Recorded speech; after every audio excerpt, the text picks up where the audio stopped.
Hello, Catalina Foothills Church, and good Tuesday morning to you. This is Rob Penley, and it's my plan to preach on Sunday and looking at the idea of how the cross of Jesus and our repentance kills the idolatry of our hearts, and it is forced out by a worship from our hearts towards God. So the idea is this, that Jesus reveals to us that the idols of our heart are there and they are powerless and they cannot satisfy and they need to be pushed aside, and only Jesus is to take the place of necessary in our heart.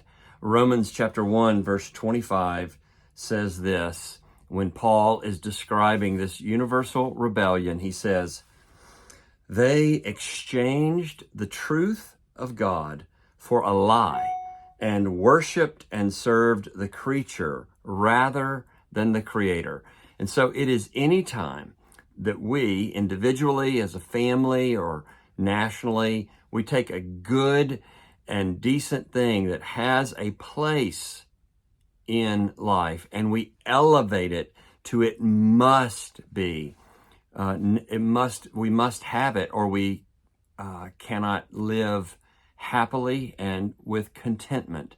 It's whenever we say, it's one thing to say, I would love to get that job. I want that job. Or I would love to have children or have my children go to this school, or I want a spouse, or all of that is fine.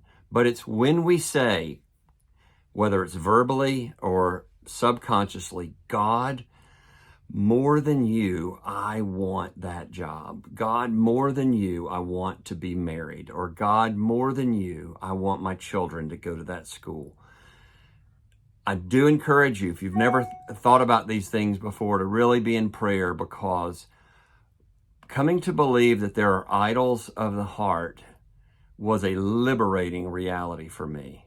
Very challenging, really convicting, but also fruit producing. So one place that we'll look is in Romans chapter 1, when Paul's describing the universality of sin. He says this, "They exchanged the truth about God for a lie and worshiped and served the creature rather than the Creator." So idolatry is quite simply when we elevate something from a good thing to a necessary thing, to the place that only God is supposed to hold. Martin Lloyd-Jones says this, "An idol is anything in our lives that occupies the place that should be occupied by God alone. Anything that is central in my life, anything that seems to me to be essential. An idol is anything by which I live on and which I depend, anything that holds such a controlling position in my life that it moves and rouses and attracts so much of my time and attention, my energy, and my money." This is a very fruitful discussion, and what Jesus has come to do is really life-giving. And I pray that you would join me in praying that our time together thinking on these things would produce much fruit.